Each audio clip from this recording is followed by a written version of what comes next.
He was born prematurely. He was 3 pounds. His head fit in the palm of my hand. And it was very traumatic. We didn't know if he was going to live. And they got a healing circle to sit outside the fridge. And when Mhm. they took the petri cells out of the fridge, there were less cancer cells in those petri dishes. Welcome to MAMWAA. I'm Gordy, your host, and this is the podcast that includes you into my most famous song lyrics. He's a middle-aged man with an attitude, and he didn't even have one till he met you. That's right, I'm the middle-aged man, and my attitude will chatter us through all things that I'm passionate about, from spirituality, the gym and fitness, food, travelling, and music or movies. Quick disclaimer, this list is not exhaustive. So you can get on or you can get off and join us for the episodes that you like the sounds of. Dip in or dip out, as long as you keep dipping. Either way, we've got something to say and we're going in 3, 2, 1. Focus in this episode today is to reinvigorate you and send you some healing with a spiritual life coach and healer who's been mentioned in both Teen Vogue and the New York magazine The Cut. I'm Gordy, and as you all know, I love my spiritual conversations and regular healing. So joining us today to discuss all things healing and Reiki for both humans and animals, Rebecca Weinstein. Welcome to the show, Rebecca. Thank you, Gordy. I'm so excited to be here. Yeah, I'm looking forward to this conversation. So we've obviously got a lot to talk about today. So from your Reiki practice, we'll touch slightly on your new spirituality life coaching if we get into that. And some healthy food I noticed. So let's firstly start with a bit of a background. So before you got into all things spiritual and Reiki and stuff, what was your life like? Tell us a bit about what you were like before your spiritual side kicked in. Wow, how far back do you want me to go? You decide. Surprise us. So I've had actually a couple of different careers in my life. I was a trained textile designer when I was in college. Always a very creative person. I love the arts. You'll see that come through and through on my Instagram, and certainly on my website has been a love. I've designed myself from scratch. But I actually got into doing kids day camp for the last probably did it for about 12 years. I actually was an assistant director at a large day camp. Wow. And I was in charge of hiring capital improvement projects, managed a team of staff of 500 people. So I've had a lot of experience working with people, but it was extremely stressful. I worked with a lot of parents who had really high expectations. Obviously, their children is the most important, precious thing in their lives. So with that became a lot of responsibility and a lot of stress, and I loved it. But ultimately, the reason why I stepped away, I actually I started to feel not physically well. I would wake up, I knew I had anxiety. I just could feel it in the pit of my throat, my stomach, especially during the summer season. And I just recognized that I just wasn't being the best me. And my passion and excitement for what got me interested in the industry, which was helping kids, creating programs, working with staff. I loved all of that, but ultimately it was time for me to leave. And I had a significant, crazy life experience where I actually fell and I broke my arm. There's a long story that goes along with that. But it sort of was an awakening for me to recognize that I can step away and that they were going to be okay with or without me. And so that gave me the freedom to just say, you know what? I've always been someone who sometimes I just leap and I just know the universe is going to catch me. And that's what I did. I have a very supportive family, supportive husband. And I said, I just need to leave. I need to make a change. I don't know what it is, but I'm going to figure it out.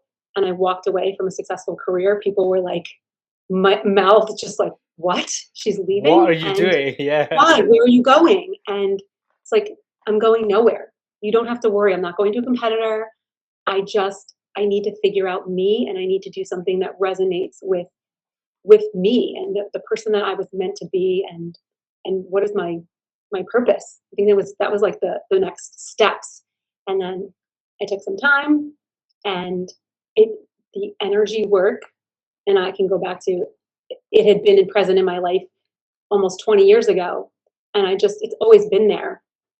but I actually listened this time. And I tuned in, and the signs just kept showing up for me. People just kept appearing in my life, mentors, guides. And I just said, I'm open, let's do this. And then it was reborn, I guess, if you say. Excellent. So how old were the kids the daycare that you were working with? Oh my gosh, they were as young as like 2.5 Okay. and as old as, the staff, right? They were aging from, it's newly 16 to, I had a staff member that was in their 80s. So I was dealing with multiple personalities, like all different walks of life. And the one thing in common that I love about camp, was just that it always brought people together like a family. I envision it like when actors work in a movie, right? Yeah. They become this unit together, and there's like this so much behind the scenes, and I love that sense of camaraderie, that sense of, we literally are just birthing this show, and it's 8 weeks, and it's intense, and we laugh, we cry, and they become your family, and I love that. I saw some really beautiful sides of people, and I saw some really ugly sides of people. And it taught me so much about compassion and about the person that I want to be and the leader that I want to be. And I'm taking all of that knowledge that I gained in that role, and I'm just morphing it into a new life. And that's part of, I think, what's so exciting to me is that I want to help people do the same thing. Yeah. And the reason I ask about ages is because I used to work with young people, and I used to get anxiety. And I was going to Mhm. ask you, Yeah. did you ever feel that some of the anxiety came from what might happen whilst working with young people? Um, I would say almost like I would be fielding them when they had their anxieties. Okay. So, some people sign up to work at a day camp. They may not have necessarily experience with young children. Mhm. They need their socks help, put their socks on. Yeah. Or maybe I'm asking them to get on stage and do something silly. And, that was hard for them to break out of their shell. But that's the beauty of that kind of a job, is to really watch people blossom into this, you know, this unique setting. You can Yeah. be anyone who you want, you step in, you don't know anyone. So, but personally, the anxiety for me was, you know, the staff not, people not showing up when they said they were going to show up, having to cover a million different things. This person's having a breakdown and is crying in their program area, and I still have kids coming in, so I need to figure it out. All those fun things. Yeah. Because I used to get the anxiety either the night before or in the morning before heading. Because we used to put shows together. It was a stage school. Uh huh. I'd find myself like the 2 hour period before arriving, I Hmm. would get, like you said, just this Oh yeah, it's like apple in my throat, and I couldn't get rid of it. And yes, there was nothing specific. I didn't know why I felt that way. I just knew that it was about to be a really hectic day. I didn't know what right. emotional state these young people were going to be in. And Hmm. there was just so much to do. And I used to just get that Yes. tension here. That's why I ask. I think when you do it enough times, I felt like part of me would thrive on that. Uh-huh. Like, it almost was like a thriving on that anxiety, and I realized it really wasn't healthy. Certainly a normal amount of anxiety it's normal, right? You're Yeah. excited, you're something new, you've never done it. But I definitely had moments where, like, wasn't afraid to get on stage, wasn't afraid to train 100 people. It was none of that.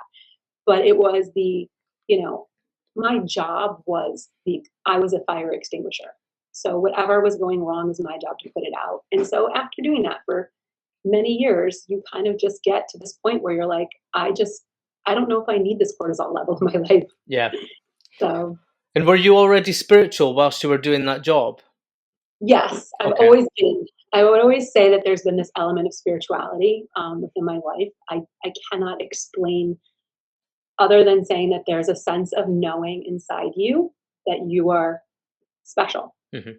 I don't mean that in an arrogant way by any means, but just to know that not only individually, like, am I this special human being, but collectively on the planet, that I have something to share. Mhm. But the energy itself, it's not a funny story, but interesting story. My son, who is 19, almost 20 now, he was born prematurely. Okay. And I delivered him at this hospital 10 weeks early. He was 3 pounds. His head fit in the palm of my hand. He was teeny.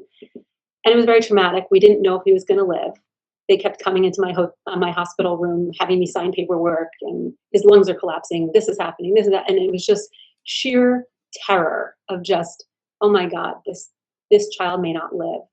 And somebody came into my hospital room. I don't know if they were a patient volunteer at the time or a nurse, but they did Reiki on me in my hospital bed. I had also just had like this C-section, unbeknownst to me, like it was happening.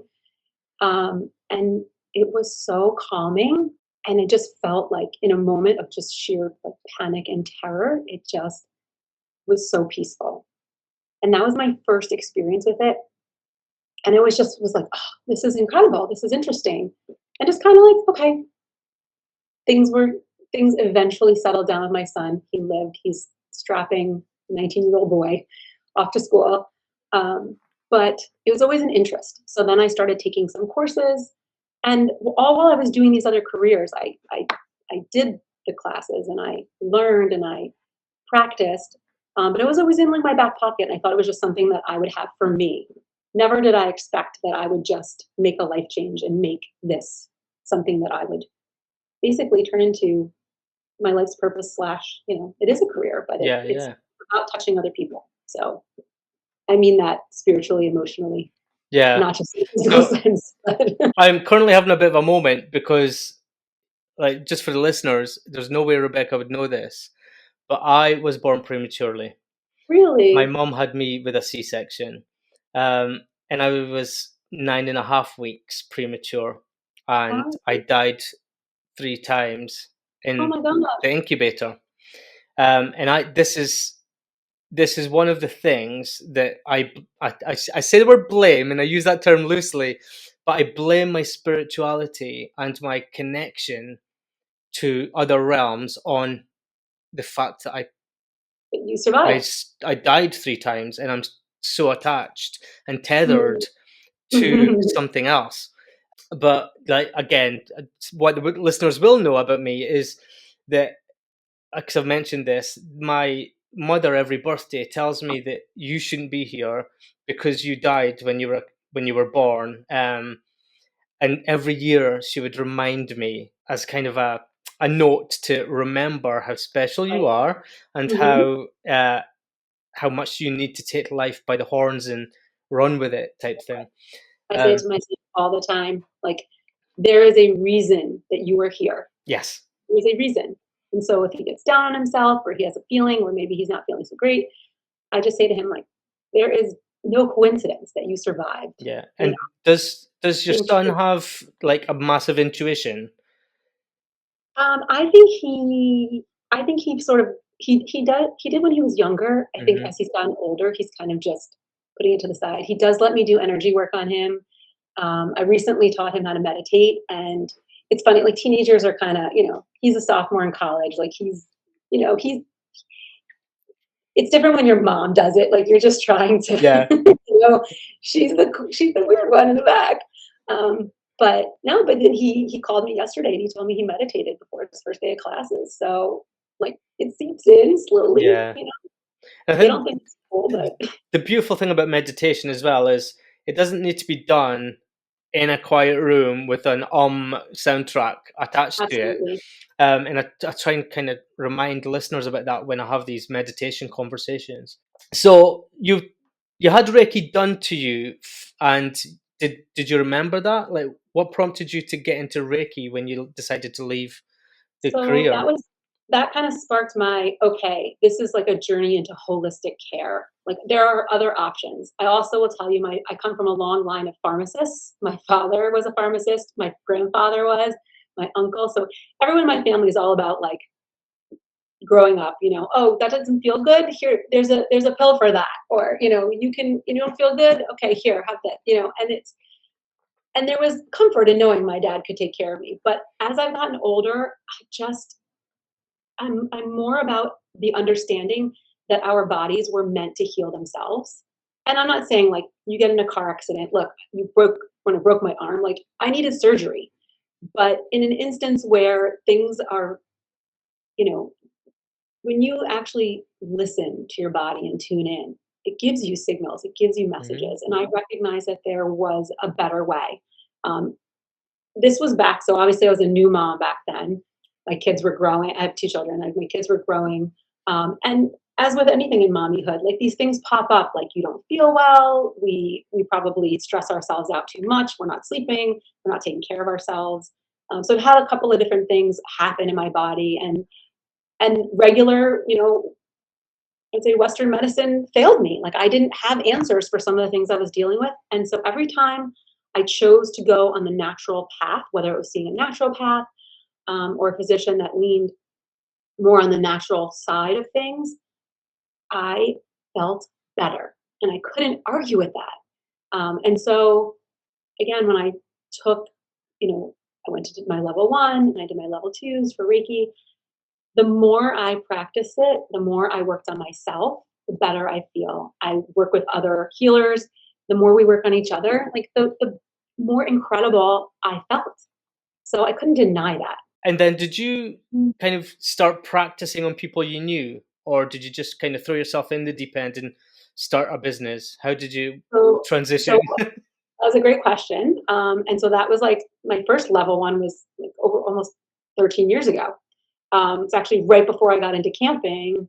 And so I was just doing it at home. And if you can see off into the corner over here, this little friend on the couch, if you can spot her, my beautiful dog of 15 years old, she was my first Reiki patient, client, whatever, what have you. I would practice on her all the time. It was easy. She was always there, and it was always like right before bed. I'd be settling in, and I'd want to, kind of take myself down, and I'd start doing those in like quiet moments. And she was always at the foot of my bed, so she was my first sort of guinea pig, I guess, if you will. And then I roped in my husband and my kids, and then eventually, then it kind of stopped a little while because I got ensconced in this other career. Um, but then when I decided to come back to it, I I really I really was like, okay, what do you do next? Right? This is like the age old question. Like, how do you become a professional at something that you haven't been practicing, all this time? Yeah. So I would just ask people, would you like a free session? And I just like put it out to all my friends. And some people were really receptive and couldn't wait to be on my table. And other people were a little bit more skeptical. Um, I also participated in a lot of healing circles. So if I don't know if you know about some of those, but in America, it's actually a kind of a common thing. Some of the depending on like if there's holistic healing centers, some people host them. I'm going to be hosting one next month. Essentially, just getting together a bunch of people who are on their healing journey, the beginning of, maybe they're starting their own practice, or maybe they've been in practice, or maybe they are just, a level 1 and they're only plan on working on themselves, but they want practice. Hmm. So we go to these healing circles to work on each other, to get experience, to learn from other people and to be supportive. And I started doing a bunch of those types of activities. And then eventually I felt comfortable enough where I said, okay, what do I do next? And it was, okay, well, I guess I need to buy a table and set the table up and, started literally from the bottom, just building a website, every little part of creating a business, all of those little growing pains. But it was so exciting. And it's interesting, I think, that you started with the healing circle and then went into individual practice. Because it's normally, or I always think it would be the other way around. Like when you get Well, comfortable with the it's two independent. different, you can look at it two different ways. So the kinds of healing circles I was attending, let's just say 10 practitioners showed up, or 10 interested people showed up who Yeah. all had some experience in healing. There would be multiple tables and they would pair you up. You would get a partner and you would work on that person and then they would work on you. And so you're getting experience, but it's not so overwhelming. The types of circles that I've conducted and are starting to do some of these events privately are more to be more involved in my community, more ensconced in that community, to share the modality and healing. And yes, I am inviting in 10, 15 participants to come in and enjoy a healing through me in that type of a setting. So there's kind of like two different types of events. Yeah, that makes sense. I only recently, I would say about a month to 2 months ago, heard about these healings. I knew healing circles were a thing. I did not know they were a thing, but they've only just really started becoming more popular over here in the UK. And on our version of Netflix, there's a documentary that's just come over here about healing illness through meditation. I can't remember the name of it. I'll have to put it in the show notes for anyone who's listening. And they have these 1 week events, I would say, where people just they just switch off from everything else for a week, and they go and stay all together in a hotel, and they heal for a week, and cancer has been healed, and all these bone illnesses have been healed, like absolutely anything you can think of, and the percentage rate was so high. And they did a test where they got a healing circle just to make sure it wasn't a fluke, that they put a healing circle outside a fridge with, what do you call the plates where you put cells in? Like a petri dish? A petri dish, yeah. So they had a fridge full of petri dishes with cancer cells, and they got a healing circle to sit outside the fridge for a week and do a healing. And when they took the petri cells out of the fridge, there were less cancer cells in those petri dishes. And I've been doing a lot of reading about this as well. It's unbelievable. It's mental in a great way, because I think, well, worldwide, more people are now becoming much more open to, you use the word kooky, some people use the word woo-woo. Like, some people just discard anything you've got to say about the whole thing, when in actual fact, it's becoming scientifically proven, and it's just finding the ways to scientifically prove it, because energy doesn't have a science, it's more physics, and it's the other side of it. But I just love it. Absolutely love it. I sent you a link the other day about this book called The Nature of Nature. It's That's a hard read if you're not into science. It was hard for me to get through, but it does talk about the premise. And I bring this into my discussion when I talk to my clients about energy work, is that everything that exists is a vibration. Everything. And so our cells are constantly vibrating and moving. And that's what this book talks about, is our bodies have this natural vibration. And what happens when cancer develops, it's because the vibration is not moving in a healthy way. It's actually being sedentary is killing us, and how you want the movement. You need the unpredictability. Yeah. Nature is actually chaos. It's kind of, I mean, I can go into that whole. Yeah. No, I love the whole energy and the solfeggio frequencies, and aligning yourself to a frequency of sound, because a lot of people find it easier to listen to a track than to meditate, which is great, because as long as you're finding a way to align with the right frequency, you can always develop in the right direction. But that would lead me to asking you about meditations then. So when you're talking to your clients, and you're talking about your son meditating, what do you advise are the best meditations, and why? So here's what I want to tell everybody about meditation, right? Everybody thinks it's sitting like in, crisscross, hands like this, eyes closed, they think it's, and I have to sit this way. And I can't tell you how many clients have said to me like, oh, I never feel like I'm doing it right. And they beat themselves up. Just wipe it clean. Wipe it all clean. Forget all of that garbage. It is all about sitting with yourself in a relaxed state. And I don't want to say it doesn't need to be quiet. You want to favor the, I typically choose to use a mantra that works really well. It's a great tool for meditating. And I use the mantra, and I favor that in my mind. And it's easy, it's effortless. And it's not about, oh, I'm not sitting up straight, or I have an itch, I can't scratch it, or, oh, that's such a loud noise that's happening in the other room. If you have an itch, scratch it. If you're uncomfortable, you move. It's all about inviting the relaxation within yourself. It's about calming the chatter that goes within our brains, but allowing, I want to say calming. Having thoughts when you're meditating is so normal. It's actually, the goal isn't to quiet the thought and make it go away. I think that's a big misconception. People think, oh my God, I can't meditate because I can't stop thinking. Yeah.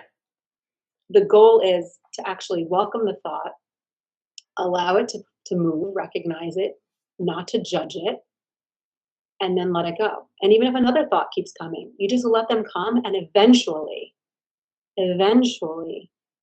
your mind quiets. If you can sit long enough, it will quiet down. And it's that spot, right, where you're no longer thinking the thought. You're not asleep. You're there. You're in this sort of like very calm, deep inner consciousness. And if you can get to that place, and not every time, I don't sit down and meditate and get there every time. I also want to clear that misconception up too. It is not getting there every time, but it is the practice. It's training your brain as a muscle to do that. And with that inner state of calm, your brain is able to process so much more. Like, I don't know if you've read some of the studies, but when we are constantly running around in our whole, I say everybody lives in fight or flight right now. Yeah. Between our phones, between their jobs, between family. I mean, whatever your responsibilities are, we're just constantly being inundated.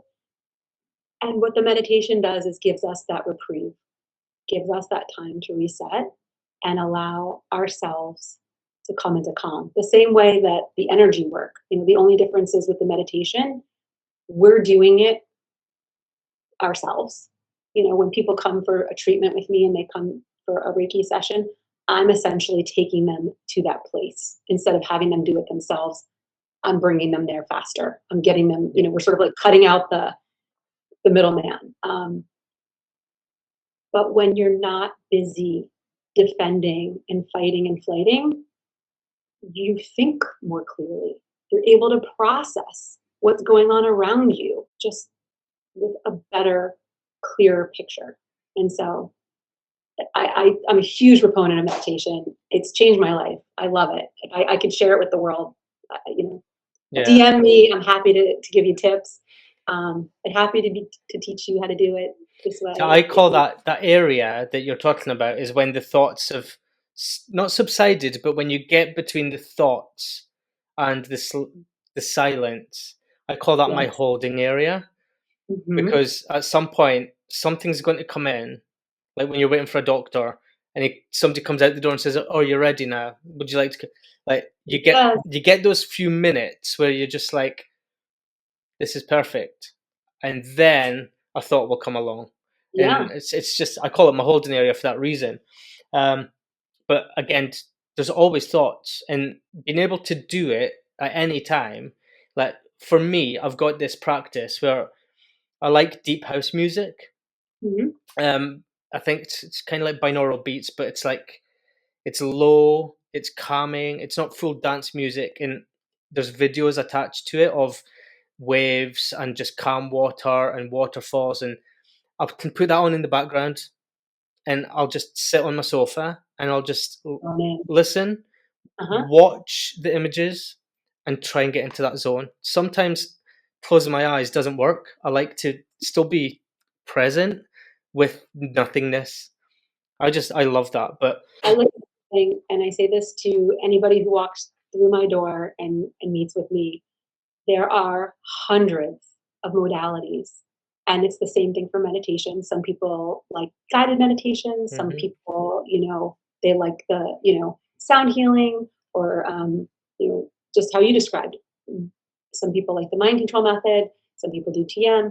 I mean, just whatever works. I say, that's what works for you. Yeah. And there's never any judgment.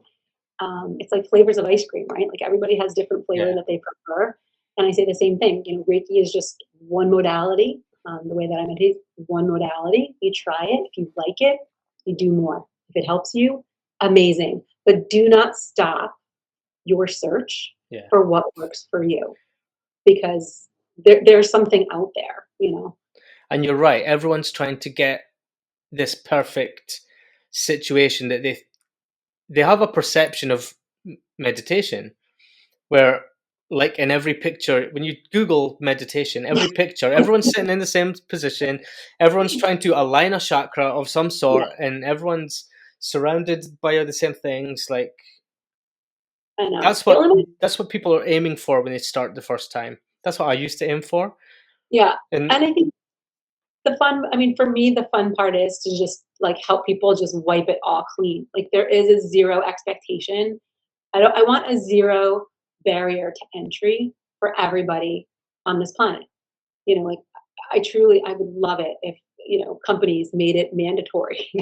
Just quiet time. Like people just need that time to just go inwards for a little bit.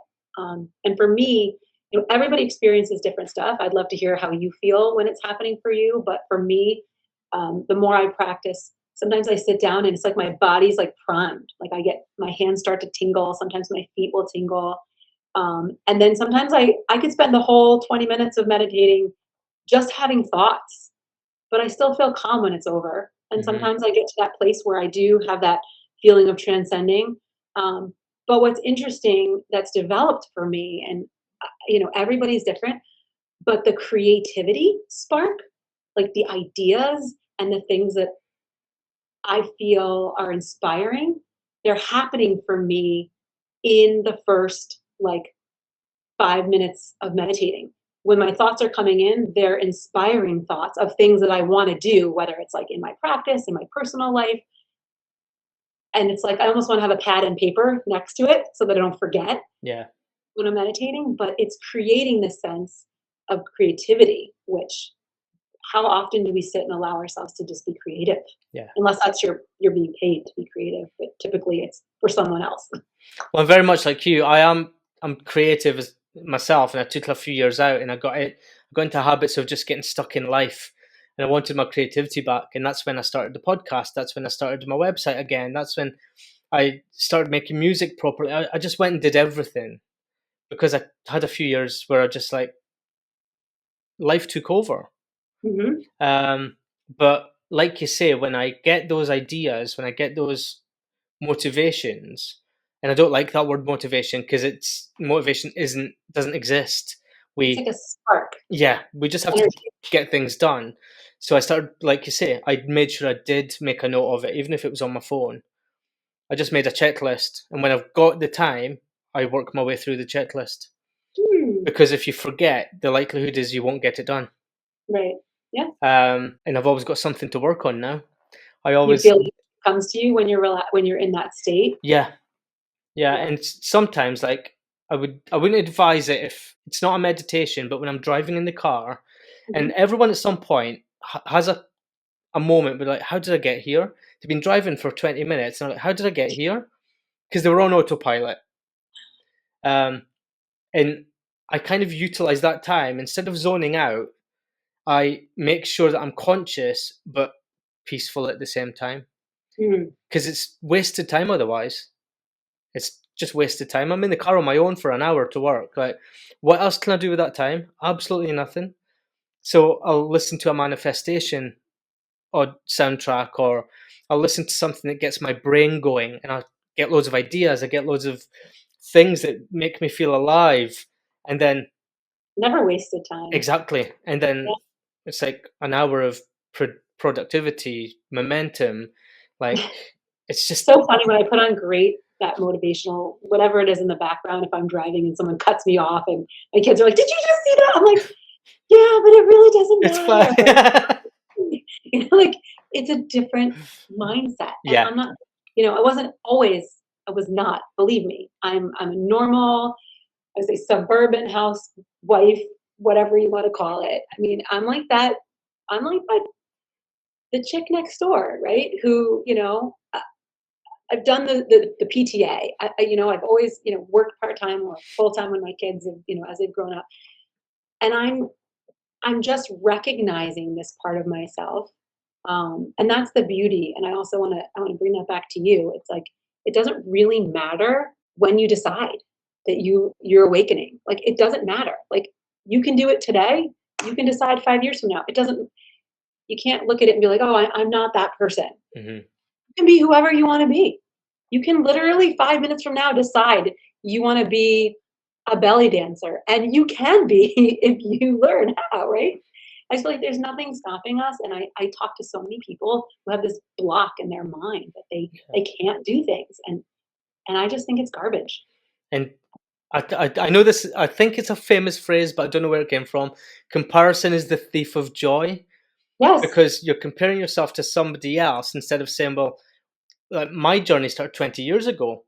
So nobody who's starting to meditate for the first time will be able to switch it on and off the way I I've know. just described in the car. It doesn't happen like that. Yeah. And it's a journey. It's always a It's journey. totally. And the more I read, I've been doing also, I'm always, again, I'm always trying to better myself, learn more, have different perspectives. I'm just reading more books about chakras because I feel like I can never have enough. But it talks about the evolving of your chakras, right? It happens from birth, up until you're this almost like, young adult, but then it cycles again. So like there's all these opportunities for this evolvement process. And I'm having so much fun like reading the book and be like, oh, here's where I think I'm at, or, you know, oh, I have this opportunity to grow here. Like there are endless opportunities. I think that they're just people are ready to see it, and there's just people that aren't ready to see it.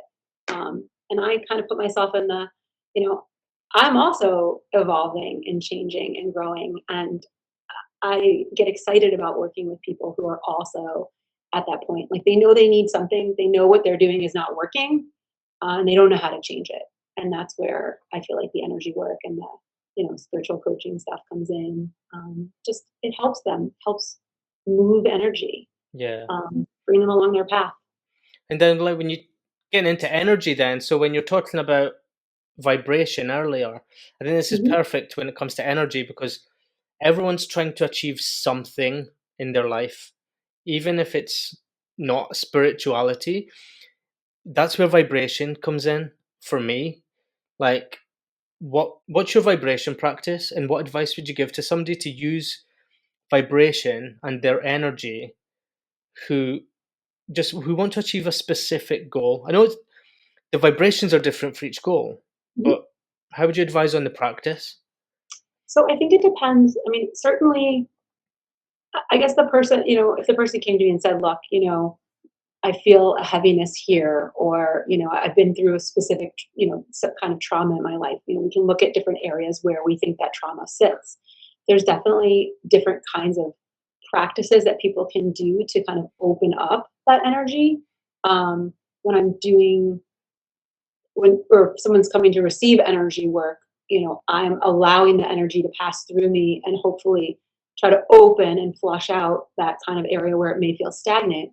But certainly there are lots of things that people can do to move their own energy. If they have, I'm coming back to the chakras because it's easily definable, and Yeah. when you read about them. For instance, I'll just give you like your first chakra, right, which is your root chakra, which corresponds to the things in your life that are the stability things, the grounding things, whether it's shelter, it's your family, it's job, and it's tied to fear, right? It's the basic, your basic needs. Well, if somebody comes to me and they have fear about those things, maybe growing up they didn't have a stable childhood, or maybe they constantly are getting stuck in their job. They have this fear of making that change.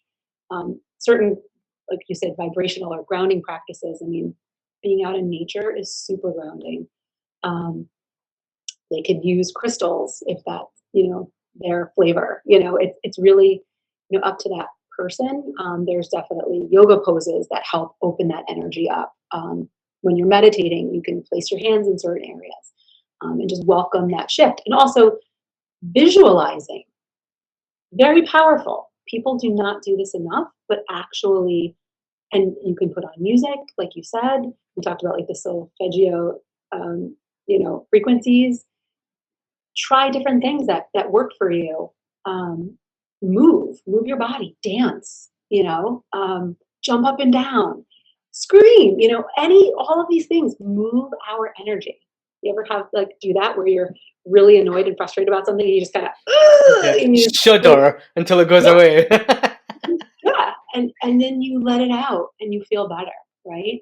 Um, it's about that continuous movement of energy, vibration in our body. What happens when we hang on to the emotions, to the attachment?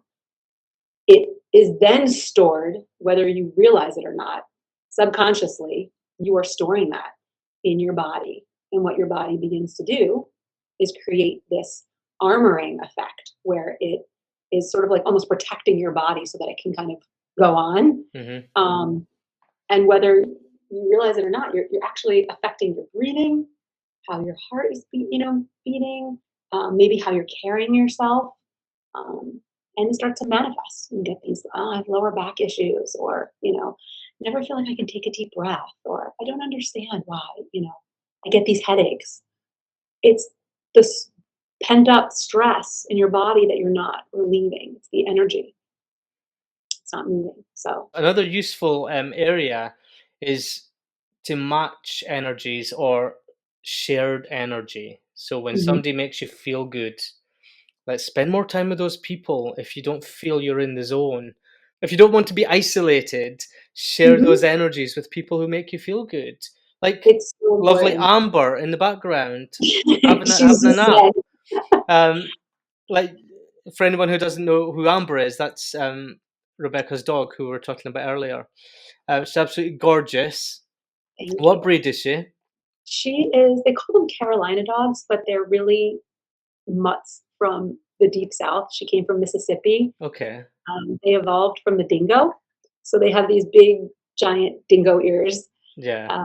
But she's always just been. We were fostering her. Failed. Foster fail immediately. Like immediate stamp fail. Kept her, and she's been with our family. She was 3 when she came home, and she's been with us 12 years now. Yeah. And she talk about energy, right? My kids were little, my son was in first grade when she came home, and it was rough for him in first grade. Like he had just so much energy. Teachers had no patience for him. He'd come home super upset, and all he'd do would just like put his arms around her, and like her energy would just diffuse his angst. Yeah. And speaking about raising people's vibrations. So that was something also that I recognized early on after having that first Reiki session all those years ago, was that it's okay to admit as human beings, like I look at us like candles, right? You know how candles have like flames that, they go up and down Yeah. Yeah. at different points in our lives. Like our candles are just burning low at the wick, and we need other people's energy to ignite that flame, to make it raise and burn brighter. And I do believe collectively as a planet that is what we are missing in today's day and age. We need more of this. There are lots of light workers like you and I who are out there trying to bring awareness. But I think we need more of it. And as you see the mental health issues that are going on in the world, just people need other people Yeah. to bring them up. And I don't mean, it can be in any modality. It can be therapy. It can be acupuncture. It can be, whatever it is. For me, the Reiki is the modality that the energy work has hit a chord with me. And I love that I can do this with somebody by just placing my hands on them. I can make someone feel better by placing my hands on them. The energy is coming from somewhere else. It is not physical. I am not sending them my energy. I am channeling that universal energy through me to them. But you can't deny that it makes them feel better. It's Yeah. absolutely, it's mind blowing when people walk in and they're feeling like out of their mind, and then they lay down. I work on them for like an hour, and they get up and they're just like stunned. They don't even know what hit them, Yeah. but it's all inside them. It's just learning to tap in. Yeah. And then you'll need a way to release the absorbed energy as you're healing people. Me personally, Yeah. so I never absorb people's energy. Okay. That's never, when you're performing any kind of energy healing, at least in what I've been taught and what I practice, I'm never absorbing. the energy's coming through and channeling right out. Got it. I'm Okay. never, and I do take a lot of care in cleansing my space, cleansing the person after I work with them. I do my own cleansing practices on my own body. And that's not to say like something can attach to you, has happened, but you take those practices to ensure that you are a clean channel. And I just allow, it's always this universal life force of energy. And this is how I describe it to my clients. All it is me pulling in this universal energy that exists around us, channeling it through me, and I'm sending it to you with a loving intention for your highest and your best good. Always. That was a dangerous assumption from me because I'm such a deep empath that Yes, you have to. I kind of, everything that comes my way, I'm absorbing and I Yeah, release that's a elsewhere. dangerous practice. It is, I know. And that's something that, again, it's been me through my whole life. And I've hate to say I'm used to it, but I'm used to it. I know how to deal with it now. And I've got tools to release and deal with. And as long as other people are being helped and I can help them in that way. Again, it's from my psychic side, really, rather than, Yes, it's hard. Yes, when you yeah, are an empath, rather you do than just on other. healing. Yes, So, yes. but that leads me to dogs, like lovely Amber behind you. How do we know when our animals need healing? So there are obvious signs where maybe physically the animal, maybe they're showing physical signs. There's something, if they're limping, or maybe they have, you hear with all the dogs today, they have allergies or reflux, or in my case, with my own dog, she started developing glaucoma, and I noticed that her eyeball was starting to bulge on one side. Her eye pressure was off, and I actually used Reiki to help manage the eye pressure. Um, and ultimately, like, the eye, did what it needed to do. It ultimately, it glazed, but we were able to manage the eye pressure so that the vets were. I was also working in conjunction with a specialist, and he wanted to remove her eye. And I was like, She I'm might not sure need I'm ready. it. But with the energy work, I was kind of able to bring back the eye, and it was able to bring itself back to the equilibrium. But then you've got animals that are, it's not necessarily that physical, but it's more emotional. Maybe they're Mhm. fearful. Maybe they're reactive. So I've had, clients call me for that as well. Like, maybe they're just, their behavior is not, you know, to their owner's liking, and they want to work together to try to figure that out. And a lot of times it's not just the dog's energy, it's the family's energy as well. It's like, what is the family putting out that's making that dog react that way? Yeah. So it's kind of like peeling the layers of that onion off. Like, it's not just fix my dog, there's Yeah. something wrong with it. It's like, well, what's going on in the house? Tell me about what's going on in your lives. And typically there's maybe something deeper. Oh, I have anxiety, and when I leave the house the dog goes crazy. Well, there's certain behaviors that they're doing that may be actually stoking that, and creating a little bit more. And So what animals have you worked with? I would say mostly dogs at this point. Okay. I know there are people out there that do equine Reiki, which I always find so fascinating. Um, I met a woman who does that, So and sorry, just for anyone who doesn't know what equine is, it's horses. oh, sorry. Yeah, no, horses, ponies, and maybe Shetland ponies if we're in Scotland. But Yes. Also cats too. I've done cats as well. But mostly right now it's been a lot of dogs, which I'm totally fine with. yeah, love Yeah. dogs. And they're great. Animals are very interesting. So a lot of time, some dogs don't mind you putting your hands on them, like, whether you start out, maybe you're petting them, you're getting to know them, and you're just resting your hands on, and you end up sending the energy. Some don't tolerate it. They don't want you to be on them. Hmm. Sometimes I have to do it from across the room, which brings up distance Reiki, um, which is, it's totally, I know we get into this whole quantum physics thing, but you can send Reiki distantly. I don't know if you've ever delved into that before. Yeah, well, we had a guest who does distance Reiki Mhm. a few months ago, so that's really interesting, and animal Reiki as well. So yeah, we had a discussion on that previously. And I Yeah. I think it's fascinating. I believe in the whole thing. It's not that I don't believe in it. It just fascinates me because I I believe in healing and I send healing. I'm not qualified. I'm not trained in anything other than like psychic ability, healing, but But we all energy. have it inside of us. That Yeah, much I can tell you. It's all inside there. It's just yeah, whether we choose to tap into it and to see it. And yes, the only difference is I've just spent more time tuning into that yeah. side. Maybe you tuned in more psychically. I think But I this is do. what we were saying about like being tethered, like one energy on this planet. We're all tethered to one Mhm, source, and we're all going through our daily life. And some people aren't aware of their tether. Some people are. It doesn't mean it's not there. mhm. And I love it. I love every aspect of everything spiritual because it blows my mind. And I'm a massive sci-fi geek. I love my sci-fi films, and although it's classed as fiction, there's so much in sci-fi that I'm aware of in the real world, in this realm, and I'm like, Oh, you're calling it fiction, but I'm sorry, some of this actually happens. yeah. Like, You ever watch the History Channel? My husband and I joke about this all the time because he's not a big believer in a lot of things, yeah, although I have swayed him. But he'll watch all these programs, they'll say, ancient alien theorists believe, like how did all these things get here?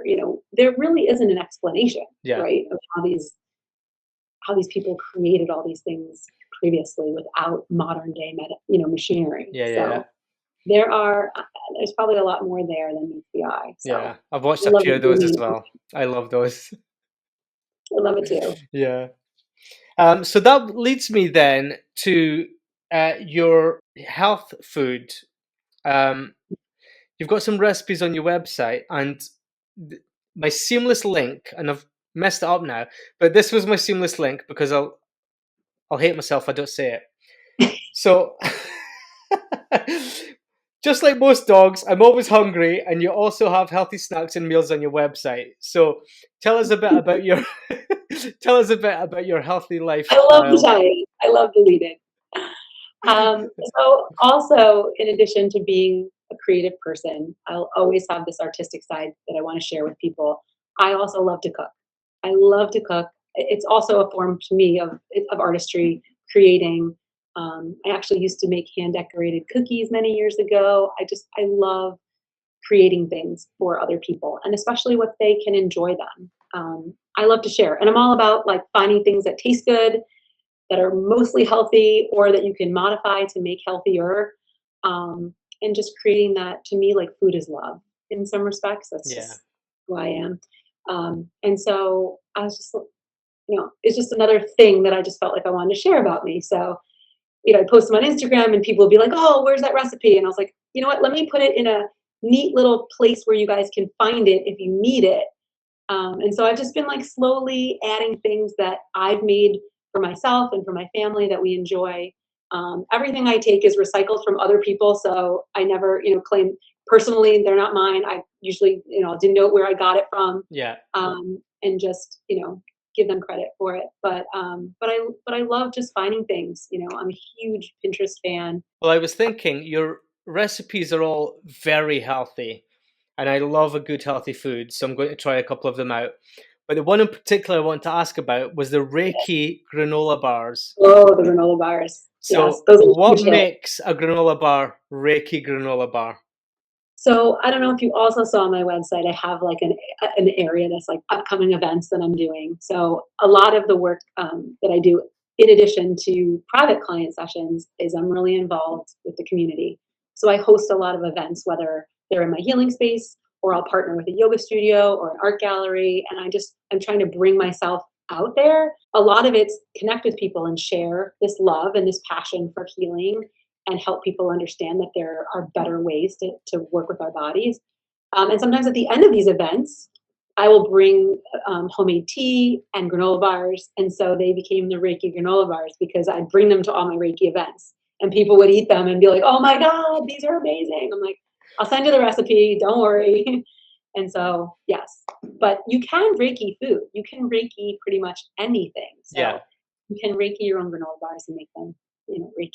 But Okay. with a There name you came from. go. We can heal with a granola bar. Like the petri dish example that you mentioned earlier. Yeah. People send energy, right, to these cells.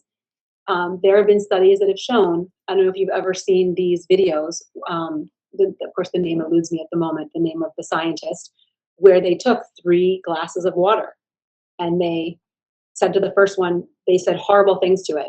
They called it stupid, I hate you, blah, blah, blah. Mm-hmm. And then they did the next one, they said incredibly positive things to it and they sent Reiki energy to the water. And then they just had a third glass that they ignored. And then they examined the crystal of the water, they examined the properties of the water, and they saw like the one that was said horrible things to, it actually, I think under like a microscope, it changed properties and it was like black. And the one that was ignored was just so. But the one that was energized, it had these incredible, like beautiful, almost like snowflake crystals and properties to it. And I think I have seen that. have you seen that? I think It's really so, yeah. But so it's the same premise. If you took, like here I have this bottle of water. If I fill it with water and I hold my hands on this bottle and I send incredible positive energy to it, visualizing that it's nourishing me, it's healing me, it's sustaining me, and I can program in, it's going, it's giving me successful vibes of confidence. Send the energy, drink it. See what happens. Yeah. I dare you. They do the same. They've done the same with plants, and one plant died and one plant flowered, and nothing changed at all other than the words that were said to it. I do that. I talk to my plants all the time. Yeah, me too. They're always thirsty, but I talk to them. I mean, think about it. Humans are the same way. How do we feel when we're treated kindly? Exactly. We say nice words. I was just watching your other post just this morning about using just putting kindness out into the world. Yeah. It's very meaningful. Yeah. And it breeds kindness breeds kindness. Just like hurt people. Mm-hmm. It's, I appreciate your kindness for having me chat with me today. No problem at all. I think we've had a really good chat. So tell us where we can find all your stuff. What's your website? What's your social medias? Where can our listeners come and check your stuff out? Because I know you've got some group sessions coming up as well, don't you? So tell us about that. Yes. So everything about me you can really, of course, find. I have a website. It's called healingwithrebecca.com. And I put all my upcoming events up there. The recipes are on there. People can book from that website. You can learn about energy healing. I have some nice videos on there as well. I do have an Instagram. It's called Healing Reiki with Rebecca, and a Facebook to also match. Although the Instagram is much more like vibrant. I think that's just the way of the world today. But I do throw inspirational posts up there. I really try. I think people struggle today because it's so competitive out there, and I've really tried to look inward as to like, what do I want to put out there? What's the content? What am I about? What do I want people to know? So I'm always posting, hopefully, things that are inspiring. I want to get you to kind of think about the way that you think about things, and hopefully maybe try to give you a little bit more of a positive way to look at the world, or if not, challenge you to maybe think a little differently. So that's on there, and I share a lot of that. I do also, post information about Reiki on there as well. And I do share about my upcoming events, which brings me to, I do have one coming up. So I'll be doing here in my healing space. This is going to be a little bit more intimate. I'm only taking 10 people for this one. And then I'm also doing an event locally at this beautiful, it's a restaurant. It's called Our Place Kitchen and Bar. It's actually in the next town over from me. They have a beautiful private event space that they're actually letting me collab with a lovely restorative yoga teacher named Beatrice Halstead. So she and I are going to be collaborating, and we're going to do a little restorative yoga, and then I'll be channeling Reiki to all the participants, and everybody's welcome to stay for brunch afterwards. And we're offering, if you come to our event, please stay, and we'll buy you a mimosa afterwards if you're interested. But I'd love to also share, because I think this is important. I'm not just about, doing events in the community and, just throwing out schmaltzy things. I am starting where I'm really proud of the work that I'm doing. I mentioned to you earlier that I volunteer at a local hospital, and I do Reiki on staff and patients there. And there is a need, especially I've seen with the cancer center there.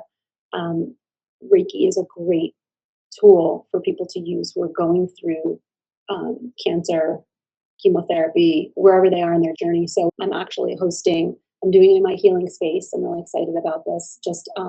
This is just me coming out there. There'll be a private healing in my home for anybody who is on a journey of cancer, whether they're currently fighting, they've been in remission, any of their caregivers, and just trying to, share the love. I think it's really important that we help each other.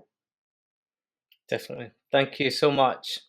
You're welcome. Go and check out Rebecca's events. Go and check out what she's got going on and reach out to her. Let me just say thank you for promoting the health and well-being of you and your animals. It's been an absolutely brilliant chat, and it's been great to have you on the show, making an impact on more lives than just your own. We love it, and it's great to see out in the world, isn't it? So it's been great to chat with you. Thank you again for coming on to the show. And thank you all for listening and tuning in to this episode of MAMWAA.